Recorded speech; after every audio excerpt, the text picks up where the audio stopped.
नमस्कार मंडळी, स्वागत आहे आपल्या यूट्यूब चॅनलवर। घरोघरी मातीच्या चुली या मालिकेच्या नवीन प्रोमोमध्ये आपल्याला असं पाहायला मिळतं की आता इकडे ऐश्वर्या तिच्या मैत्रिणीसोबत हॉटेलमध्ये आलेली असते, रेस्टॉरंटमध्ये आलेली असते आणि त्यांच्या पार्टी शार्टी चालू असते।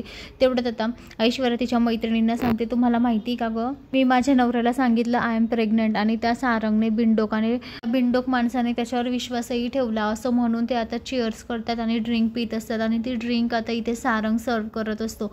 सारंग आता वेटरचे कपडे घालून मुद्दाम तिथे ऐश्वर्याजवळ आलेला असतो।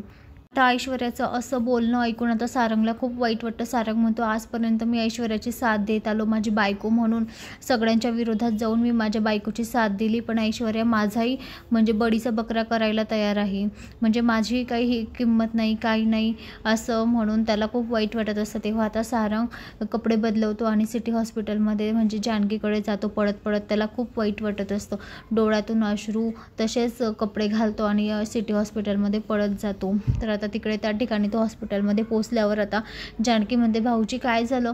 तेव्हा आता सारंग त्याच्या गालामध्ये मारत असतो, जानकीच्या चपला घेतो त्याच्या गालामध्ये मारतो आणि जानकी म्हणते, मग काय झालं सारंग भाऊजी, तुम्ही अशी काय करता आहे, काही झालं का? तेव्हा आता सारंग म्हणतो, वहिनी बघ ना, मी घरातल्यांच्या विरोधात जाऊन ऐश्वर्याची साथ दिली आणि ऐश्वर्याच बघा ना मलाच बळीचा बकरा करत आहे।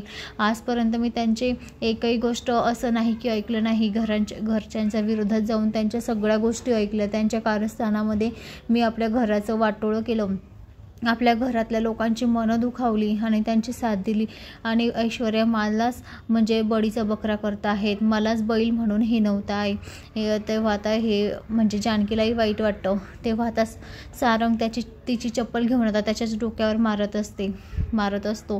तर आता इकडे ऋषिकेश आणि जानकी म्हणजे सारंगला आवरतात आणि म्हणतात, जानकी म्हणते की हे बघा सारंग भाऊजी, आता आपल्याला 15 दिवसामध्ये ऐश्वर्याचा खरा चेहरा आता सगळ्यांसमोर आणायचा आहे, ऐश्वर्याला आता तोंडावर पाडायचं आहे, तिचं भांडं फोडायचं आहे असं म्हणून ते तिघंजण आता हातावर हात ठेवून वचन घेतात आणि आता ऐश्वर्याचं भांडं फुटणार मंडळी।